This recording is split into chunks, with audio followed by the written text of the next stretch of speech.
this comment was posted on a video that I made about my narcissistic ex. It was actually a recording of he and I in a conversation. And Allison, you're asking, was he always like this or did he change at some point? Asking for a friend. Yes and no. The thing is about a narcissist is that their behavior and how much they push their victims gradually escalates over time.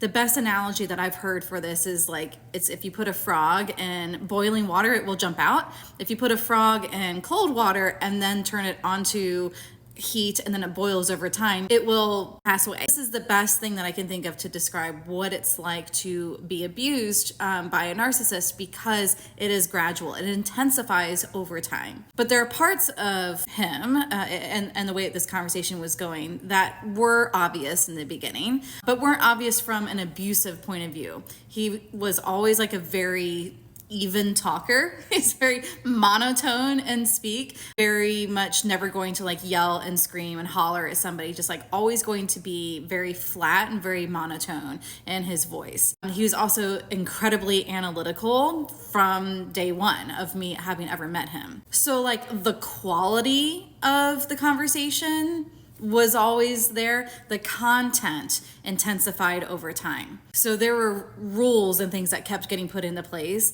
And he, over a long period of time, convinced me that I had no idea what I actually thought, why I behaved in certain ways, whether positive or negative behavior. He just like had me convinced that I literally had no idea who I was and that he was the only person who knew who I was. And so he had to constantly correct me, would probably be the best way to explain that. And he would tell me things all the time like, oh, but your subconscious thinks this, and I know this because I'm somewhat psychic. He would actually say these things to me. And I would just sit there and be like, okay.